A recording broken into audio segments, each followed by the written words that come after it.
आपको जो सिचुएशन हालात चल रहे हैं अपने, उसके अकॉर्डिंग आपको क्या करवाई जा रही है, ऑनलाइन क्लासेस प्रोवाइड करवाई जा रही है, ठीक है। और यूट्यूब आप हर कोई यूज़ करता है, सभी यूज़ करते हैं यूट्यूब, ठीक है। तो उसी के अंदर आपको क्या टाइप करना है यूट्यूब के अंदर, art skill centre near Jat college Hisar, ठीक है। तो उसके अकॉर्डिंग आप जैसे टाइप करोगे तो आपको अपने सेंटर में एक चैनल मिलेगा, उसको क्या करोगे, सब्सक्राइब करोगे। तो जैसे आप सब्सक्राइब कर रहे हो तो उस चीज़ को करने के बाद आपको क्या मिलेगी, वीडियो मिल जाएगी, ठीक है। आपको मतलब जैसे डे बाय डे के अकॉर्डिंग जैसे वीडियो अपलोड होती जाएगी, उसकी नोटिफिकेशन आपके पास आती रहेगी, ठीक है। तो ये चीज़ें थोड़ा सा ध्यान रखो, डायरेक्ट भी मत लेना, जब तक ऑफलाइन का पता नहीं है कब स्टार्ट हो गया, अपना सेंटर कब तक ओपन हो, जो भी है जैसे, ठीक है। तो थोड़ा सा आप इस पर ध्यान दो। आज का जो अपना टॉपिक रहेगा वो कौन सा रहेगा, जनरल एंट्री का रहेगा। तो जनरल एंट्री में एक बार ना सिंपल जैसे आपका क्वेश्चन करते आ रहे हैं वो तो ठीक अच्छी बात है, लेकिन कई बार क्या होती है, जनरल एंट्री होती सिंपल है, जनरल एंट्री होती हमारी सिंपल है, लेकिन उस केस में क्या करते हैं, कुछ एंट्री हमसे ऐसे पूछ ली जाती है बायोगैस के अकॉर्डिंग। तो वो चीज क्या होती है, कई बार जैसे मान लो बायोगैस को पूछ लेते हैं, अब मैं लिख दूंगा तो आप बता दोगे। अगर मैं आपसे बायोगैस पूछूंगा डायरेक्टली तो आप ये कहोगे कि सर एक बार दोबारा बताना, फिर बताना, कई बार समझ में नहीं आती, दो बार तीन बार पूछने में भी।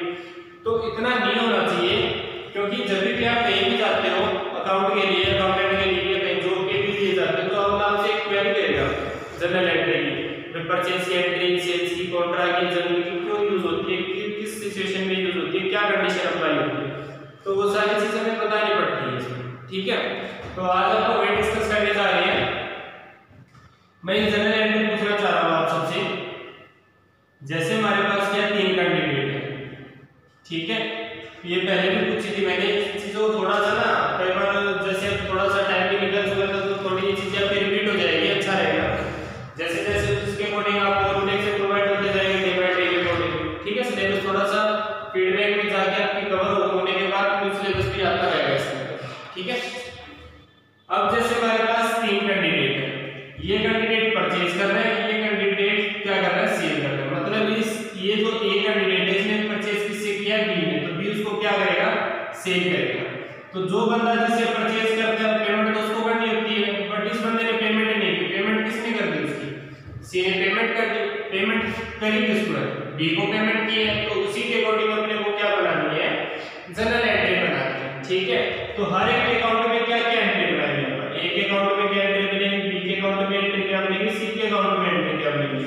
और जब भी आप जनरल एंट्री करते हो तो पॉइंट ऑफ व्यू हमेशा दोनों तरफ का लेके चला दो, ठीक है। मैं बार-बार ये चीज कह रहा हूं क्योंकि पॉइंट ऑफ व्यू दोनों का लेने के बाद ना दोनों कंसेप्ट क्लियर हो जाते हैं। तो एक आपने परचेज की एंट्री करनी तो कोई जरूरी थोड़ी है परचेज की एंट्री करनी है, हमारे अकाउंट में तो वही लगी, लेकिन अगले के अकाउंट में क्या एंट्री बनी वो भी तो पता होनी चाहिए जिससे आपने परचेज किया, ठीक है। तो अब इसके अंदर जो परचेज किया वो किया किसने, ए ने। किससे परचेज किया, बी से। तो एंट्री क्या करनी चाहिए, परचेज काउंट डेबिट, तुम्हें किससे परचेज किया, उसने बी से। सेल किया किसने, बी ने। किसको किया, ए को। तो बी के अकाउंट में एंट्री क्या होनी चाहिए, A account debit to sales होनी चाहिए, ठीक है। अब उसकी पेमेंट करी किसने, ए की बजाय सी ने पेमेंट करी है, और करी किसको है, बी को। तो कैश रिसीव किसने किया, बी ने। किससे रिसीव किया, सी से। तो एंट्री क्या करनी चाहिए, कैश काउंट डेबिट, तुम्हें क्या आ जाएगा, सी आ जाएगा, ठीक है। तो पेमेंट करी किसने, सी ने। करी किसको है, बी को। तो सी के अकाउंट में एंट्री क्या होनी चाहिए, B account debit to cash, ठीक है। तो जो सी ने पेमेंट की वो किसको की है, बी को, और उसके रिगार्डिंग क्या होगा, कैश आएगा, ठीक है। अब देखो पेमेंट करनी किसको थी, ए को पेमेंट करनी थी, लेकिन ए ने पेमेंट नहीं की, पेमेंट करी किसने, सी ने। तो उसके अकॉर्डिंग हमने एंट्री कर दी। अब इसको पेमेंट करनी है, करनी किसको है, सी को। अब तक करी तो नहीं है, तो ए के लिए वो क्या क्रिएट हो जाएगा, लायबिलिटी क्रिएट हो जाएगा, ठीक है। ए के अंदर जो होगा उसके लिए हम क्या मान के चलेंगे, लायबिलिटी, क्योंकि अभी तक उसको क्या करना है, सी को पेमेंट करनी है, अभी तक उसने क्या नहीं की, पेमेंट करी नहीं उसने, ठीक है। तो ए के अकाउंट में हम क्या बनाएंगे, जैसे अगर मान के चलो ए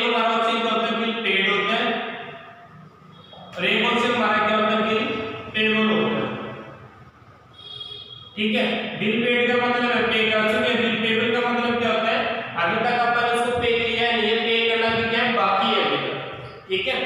तो पेमेंट करनी किसको बाकी है? ए को। तो उसको जब भी कोई पेमेंट नहीं करता तो पेमेंट करनी पेंडिंग रहती है, तो उसको क्या कहा जाता है? आउटस्टैंडिंग कहा जाता है। ठीक है। तो इसके अकॉर्डिंग ए के अकाउंट में एंट्री और क्या होनी चाहिए?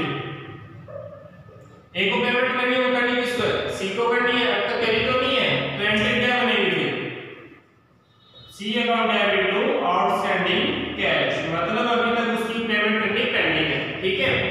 उसके बाद हमारे जो सी के अकाउंट में मान के चलो तो सी को क्या हो जाएगा, तो क्या नाम है, जो पेमेंट रिसीव होगी तो उसके अकॉर्डिंग एंट्री तो हम बना देंगे बाद में। ठीक है, जिससे रिसीव होगी, लेकिन अभी तक हुआ तो नहीं है, तो इसी के अकॉर्डिंग जब कैश रिसीव हो जाएगा तो एंट्री क्या बनाएंगे? आउटस्टैंडिंग अकाउंट डेबिट टू, यहाँ पे क्या आ जाएगा आपका? ए आ जाएगा। भाई आपने जो आउटस्टैंडिंग जो कैश था वो अभी तक आपने हो गया ए से ले लिया, अभी तक आपने लिया नहीं है। अगर हमारे पास कैश रिसीव हो जाता तो एंट्री क्या बनाते हैं अपना? कैश अकाउंट डेबिट और टू में क्या आ जाएगा? ए आ। ठीक है। तो ज्यादा डिफिकल्ट वाली बात नहीं है, सिंपल सी जनरल एंट्री रखनी है। ठीक है। इसमें कोई डाउट हो तो देख लो। ठीक है ना। उसके बाद मान के चलो मैं एक बात पूछना चाह रहा हूं आपसे। मान के चलो मैंने कोई गुड्स परचेज किए और जो मैंने गुड्स परचेज किए वो करी किस पे? मैंने कैश में। लेकिन जो मैं उसकी पेमेंट कर रहा हूं, ठीक है, वो किससे कर रहा हूं? मैं चेक से। तो एंट्री क्या बनेगी इसकी? वैसे अगर मैं इक्वेशन लिख देता तो आप एंट्री बता देते हैं, एंट्री तो ये भी बता दोगे, ऐसी बात नहीं है। लेकिन इसमें मैंने ये लिख दिया सिंपल कि जो मैंने कुछ परचेज की है वो करीब किसमें? मैंने कैश में की है। और लेकिन कैश में तो की है, लेकिन उसकी पेमेंट करने को तो मैं कैश में भी कर सकता था, लेकिन उसकी पेमेंट मैंने करी किससे? चेक से पेमेंट की है। तो एंट्री क्या बननी चाहिए हमारे पास? परचेज अकाउंट डेबिट और टू में क्या आ जाएगा? बैंक, क्योंकि जिससे पेमेंट होगी टू में वही आएगा। ठीक है। तो ये भी एक छोटा सा पॉइंट है जो ध्यान रखने की बात है। कई बार स्टूडेंट गलती वहां भी कर जाते हैं। अगर मान के चलो यहां पे एक एंट्री लिखता हूं मैंने, cash Drew from bank for office use. ठीक है। Cash Drew from bank for office use. अब इस ऑफिस यूज को भी वो क्या मान लेते हैं? पर्सनल यूज या प्राइवेट यूज, जो भी वो मान लेते हैं, तो वो चीज गलत है। ऑफिस यूज के अंदर काफी चीजें यूजेबल होती है, हमारे खुद के लिए होती है, औरों के लिए भी हम चीज वो हमें क्या करना होता है? सुटेबल करनी पड़ती है अगले के लिए। अगले के लिए जो डिमांड होगी ऑफिस के अकॉर्डिंग ही जाएगी, तो उसी केस के अकॉर्डिंग क्या करना है? कभी भी आप इसको पर्सनल यूज नहीं मानोगे, न कि प्राइवेट यूज। जो भी दोनों का मीनिंग एक होता है, कई बार प्राइवेट यूज लिखा था, कई बार पर्सनल यूज लिखा था, तो आप इसको पर्सनल यूज नहीं मान सकते। तो बच्चे में हमारे लिए इस ऑफिस यूज को पर्सनल समझ के क्या एंट्री कर देते हैं? ड्राइंग अकाउंट डेबिट और टू में क्या करते हैं? बैंक करते हैं। लेकिन ये एंट्री आपकी क्या हो जाती है? गलत हो जाती है।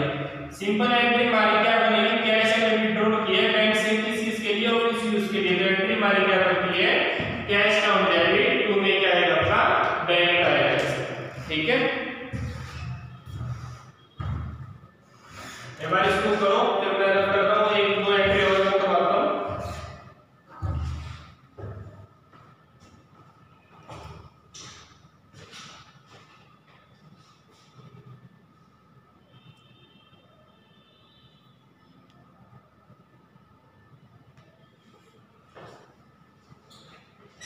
ठीक है, मैं रब कर देता हूं।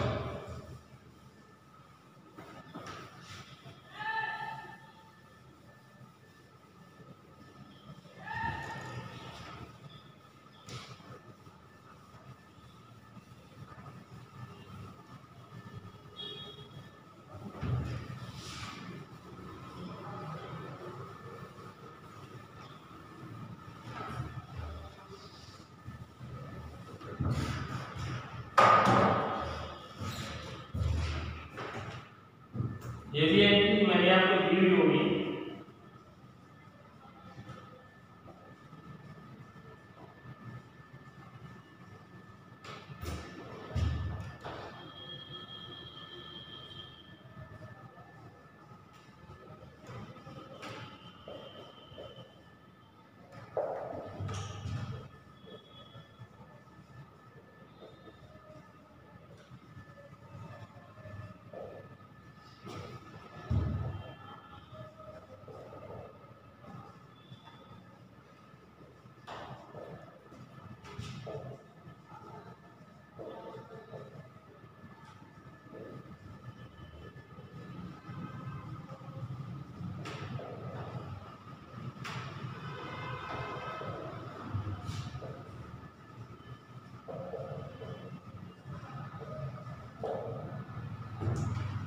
ठीक है।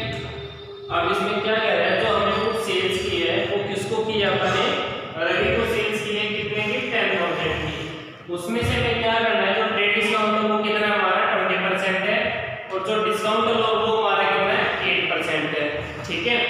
और 40% की जो पेमेंट हो रही है वो तो चेक से हो रही है, और जो 60% की पेमेंट हो रही है वो किससे हो रही है, कैश से हो रही है। तो कुछ एक स्टूडेंट इसको क्या समझ लेते हैं लास्ट वाली इक्वेशन को, कि जो पेमेंट हो रही है सेल्स के टाइम वो कितने की हो रही है, 40% चेक से हो रही है, 60% कैश से हो रही है। तो वो ये समझ लेते हैं कि पेमेंट कर रहे हैं हम कर रहे हैं, हम नहीं कर रहे पेमेंट। आप थोड़ा सा यहाँ ध्यान दो, यहाँ क्या लिखा हुआ है, ठीक है। तो पेमेंट बाय मतलब पेमेंट किसके द्वारा हो रही है, चेक से द्वारा और कैश से हो रही है, तो उसको क्रेडिट कर देते हैं। तो ये नहीं देखते कि यहाँ पे कंडीशन परचेज की लगी हुई है, सेल्स की लगी हुई है। अगर जब भी सेल्स की कंडीशन आती है तो पेमेंट हमेशा हमारे पास रिसीव होती है, और जब भी परचेज की कंडीशन आती है तो उसके अकॉर्डिंग जो पेमेंट होती है उसके अकॉर्डिंग उसको हम क्या कर देते हैं, क्रेडिट कर देते हैं, ठीक है। तो अब क्या करेंगे, ये आपको पता है सेल्स का और बैलेंस क्या होता है हमारा, क्रेडिट होता है। तो सेल्स को हम क्या लिख देंगे, क्रेडिट में लिख देंगे, ठीक है। उसके बाद अपन इसको कितने का सेल किया था, 10,000 का, उसमें से 20% लेस करके टोटल कितने का आ जाएगा, यहाँ पे 8,000 आ जाएगा।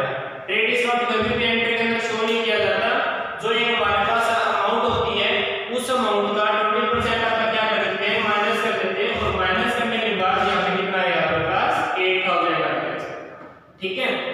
अब जो 8,000 है, ठीक है, अब मैंने इसके अंदर ये भी लिखा है 8% का डिस्काउंट है, और ठीक है 8% के अंदर कम्युनिटी डिस्काउंट अलाउ दे रखे हैं। और उसके बाद क्या कह रहे हैं, जो 40% की पेमेंट हो रही है, जो 40% पेमेंट हो रही है वो चेक से हो रही है, वो इस 10,000 में से 40% नहीं है, जो आपने सेल किया था ट्रेड डिस्काउंट माइनस करने के बाद जो 8,000 बचा है, इस 8,000 में से 40% की पेमेंट किससे हो रही है, चेक से हो रही है। तो इसका 40% कितना आएगा, तो बैंक अकाउंट आपका क्या होगा, डेबिट होगा, कितने अमाउंट से, 3200 से, क्योंकि 40% कितना होता है 8,000 का, 3200, ठीक है।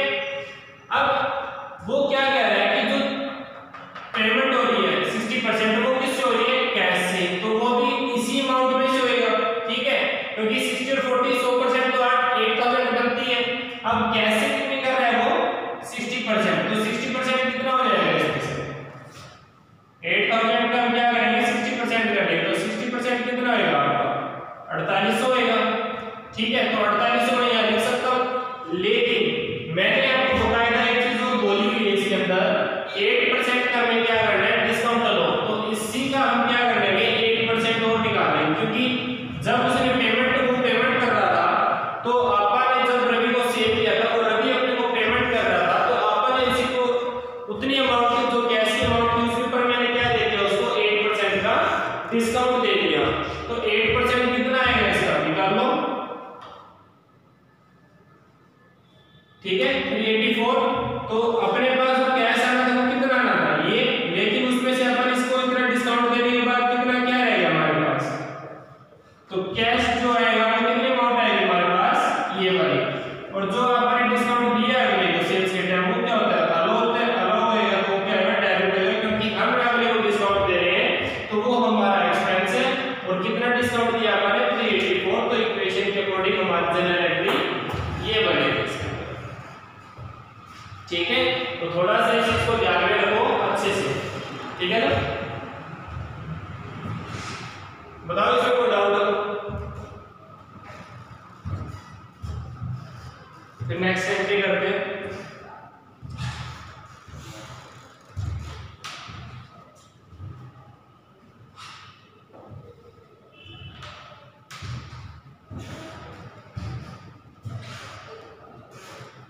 ठीक है, जो भी चीज इसको ना नोट किया करो वीडियो में देख के कॉपी में, ठीक है। जो लग रहा है मुझे समझ नहीं आ रहा तो उस वीडियो के नीचे कमेंट का ऑप्शन है, वहां आप अपने डाउट ले सकते हो, मैं बार बार ये चीज कह रहा हूं आपको, ठीक है।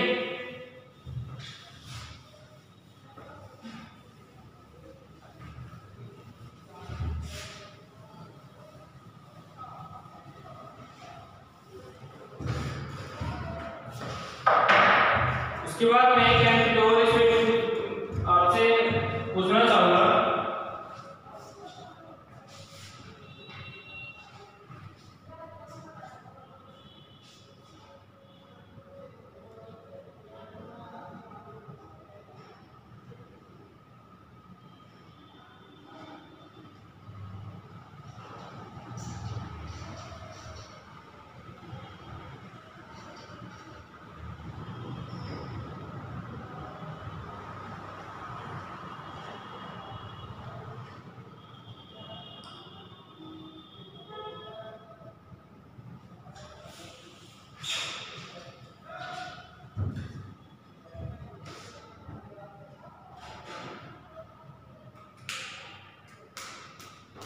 इसके बाद एक एंट्री हमारे पास जो कुछ एक स्टूडेंट्स पहले कर चुके हैं।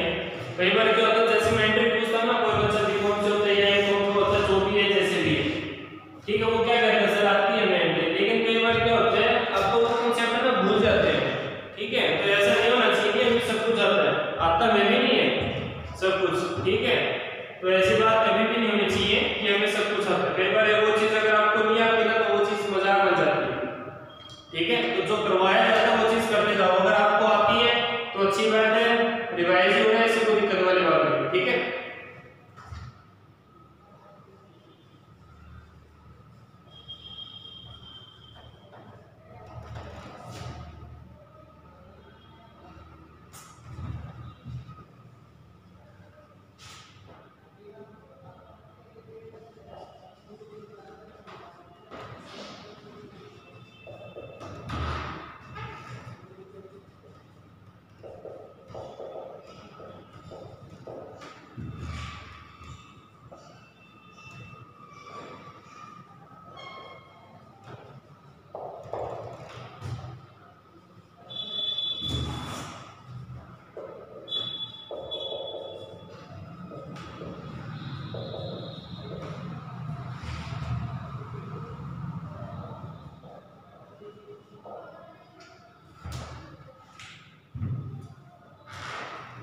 अब इसके अंदर हम क्या करते हैं, जैसे इसमें मैंने लिखा है हमने जो कुछ परचेज किए वो श्याम से किए, कितने अमाउंट की किए 60,000 की, ठीक है।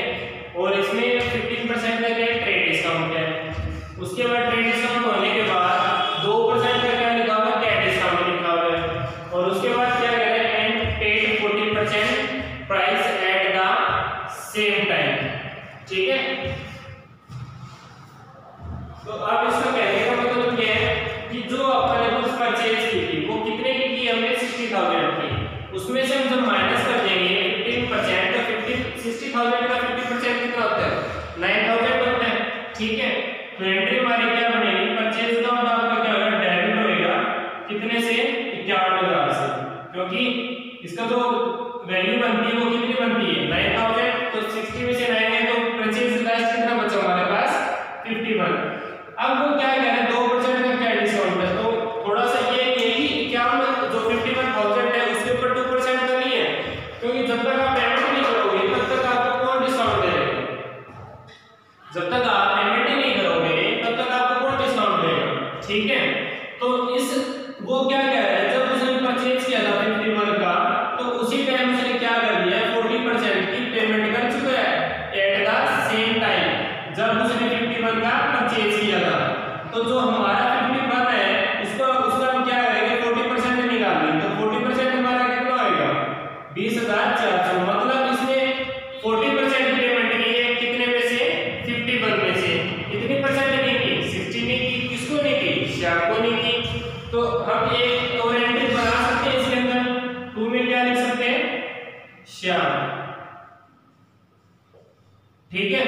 कितनी परसेंट पेमेंट है ये 60%, तो जैसे आप 60% निकालेंगे तो 60% आप निकाल सकते हो इसमें से, ये उसको पेमेंट नहीं मिली अभी तक, सिर्फ जो पेमेंट हुई है वो कितनी हुई है 20,400 की। जैसे उसने 20,400 की पेमेंट की तो अगले ने उसको क्या दे दिया 2% का कैश डिस्काउंट दे दिया, तो 20,400 का आप क्या करेंगे 2% कर लेंगे, तो 2% आप निकाल सकते हो 408 रुपए, तो 2 में क्या देंगे डिस्काउंट रसीद कितना आएगा 408 रुपए, ठीक है। टोटल कितना आएगा 408। अब इसके अंदर ठीक है, जब उसने पेमेंट की थी 20,400 की तब उसको जो डिस्काउंट मिला वो कितना मिला 408 रुपए, तो कितना क्या बैलेंस रह गया इसमें, ये बैलेंस रह गया आपका। तो जो आपने एग्जैक्ट पेमेंट की है वो कितनी की है 19,992 की, मतलब पेमेंट तो मैं 20,400 की थी लेकिन 2% का डिस्काउंट, तो 408 रुपए में रिसीव होगी, रिसीव होने के बाद इसमें से माइनस करेंगे तो एग्जैक्ट पेमेंट कितनी करेंगे हम 19,992 की। तो ये भी हमारी एक अच्छी खासी जनरल एंट्री है, ठीक है। इसी के अंदर आप और भी ऐड कर सकते हो, ऐसी बात नहीं है, जितना आप करोगे उतना तुम्हारे लिए बेनिफिट है, ठीक है। उसके बाद लास्ट एक और पूछ लेता हूं आपसे, मान के चलो मैंने क्या किया है कैश विड्रॉल किया है बैंक से, ठीक है। फिर मैं एक एंट्री लिख रहा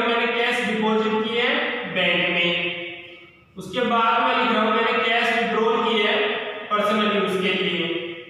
फिर मैं लिख रहा हूँ कैश मैंने विड्रॉल की है बैंक से फॉर पर्सनल यूज के लिए। फिर मैं लिख रहा हूँ मैंने कैश क्या की है बैंक में डिपॉजिट की है फॉर पर्सनल यूज के लिए। ठीक है, उसके बाद और भी आप एंट्री बना सकते हो। अगर मैं कैश विड्रॉल की है बैंक से फॉर ऑफिस यूज के लिए। ठीक है, तो अब देखो कैश अगर आप विड्रॉल कर रहे हैं बैंक से तो सबको पता है हमारी एंट्री क्या बनती है, cash from debit to bank बनती है। ठीक है, उसके बाद क्या है, क्या कह रहा है, अगर हमने कैश बैंक में डिपॉजिट की है तो अमाउंट बढ़ी किसकी है, बैंक की बढ़ी है। तो जिसकी भी अमाउंट बढ़ती है उसका पहला सॉल्यूशन क्या करते हैं, डेबिट करते हैं। तो ये हमारा क्या हो जाएगा, डेबिट हो जाएगा। तो इसमें हम क्या करेंगे, डेबिट करेंगे किसको, बैंक को। हमारे यहाँ से गया है कैश गया, तो एंट्री क्या बनेगी, bank account debit to cash बनेगी। ठीक है, और इसमें कैश विड्रॉल किया था तो cash account debit to bank, क्योंकि कैश हमारे पास है रिसीव हुआ तो डेबिट कर दिया, बैंक हमें दे रहा है तो इसको क्रेडिट कर दिया। उसके बाद कह रहा है हमने कैश क्या किया, विड्रॉल किया पर्सनल यूज के लिए। तो नॉर्मल सी बात है, पर्सनल यूज को हमेशा क्या लिखा जाता है, ड्राइंग लिखा जाता है। तो इसको तो हम डेबिट करेंगे और टू में क्या आ जाएगा, कैश आ जाएगा। ठीक है, अब इसमें क्या है, कैश हमने विड्रॉल किया है बैंक से पर्सनल यूज के लिए। तो कैश तो हमारे पास अमाउंट बढ़ रही है, इनकम किसमें से हो रही है, बैंक में से हो रही है। तो ड्राइंग अकाउंट डेबिट और टू में क्या आ जाएगा, फिर आपका बैंक आ जाएगा। ठीक है, उसके बाद कह रहा है मैं कैश डिपॉजिट किया बैंक के अंदर पर्सनल यूज के लिए। ठीक है, तो मैंने कैश डिपॉजिट किया बैंक में, किस चीज के लिए किया, पर्सनल यूज के लिए। तो भी एंट्री हम क्या बनाएंगे, bank account debit to cash बनाएंगे। ठीक है, वैसे एंट्री कह दी मैंने, अदरवाइज क्योंकि कैश से वापस जमा ही हुआ तो हमारा है कि उधर वैसे भी देखा जाए। ठीक है, तो सिंपल एंट्री यही बनेगी, इसका कोई लॉजिक नहीं है यहाँ पे। उसके बाद कह रहा है हमने क्या किया, कैश विड्रॉल किया बैंक से ऑफिस यूज के लिए। तो मैंने अभी आपको बताया था कि ऑफिस यूज को बिल्कुल भी मेंशन नहीं करके चलना। सिंपल जो एंट्री बनेगी वो क्या बनेगी, cash from debit to bank बनेगी। ठीक है, तो ये हमारा कंसेप्ट है और आज इतना करो, बाकी हम क्या करेंगे नेक्स्ट क्लास में करेंगे। अगर आपको एंट्री को लेकर कोई डाउट होता है, जैसे भी जो भी है, अब जैसे ये जो लेक्चर रिकॉर्ड हुआ है, जैसे ही लेक्चर रिकॉर्ड हुआ है अब इसके अकॉर्डिंग आपके ग्रुप के अंदर इसको क्या कर दिया जाएगा, अपलोड कर दिया जाएगा। तो अपलोड करने के बाद आपको क्या करना है, इसमें अगर जो भी आपको एंट्री समझ नहीं आ रही है, जो अमाउंट समझ नहीं आ रही, उसके अकॉर्डिंग आप उस वीडियो के नीचे कमेंट करो। और कमेंट करने के बाद आपको क्या करना है, उसी के अकॉर्डिंग आपको बिल्कुल एग्जैक्ट सॉल्यूशन मिल जाएगा। चाहे हम कैसे भी आपको सॉल्यूशन करके दिखाएं, वैसे टाइप करके भी बता सकते हैं, अदरवाइज आपको एक पेज पे सॉल्यूशन करके भी हम फोटो अपलोड करके भी बता सकते हैं। ठीक है, तो ये है, इसको नोट कर लो, देख लो एक बार। ठीक है, थोड़ा सा ना एक्टिव रहो इन चीजों में, ये बस बहुत ही रेस्ट कर लिया आप लोगों ने भी। ठीक है, तो इन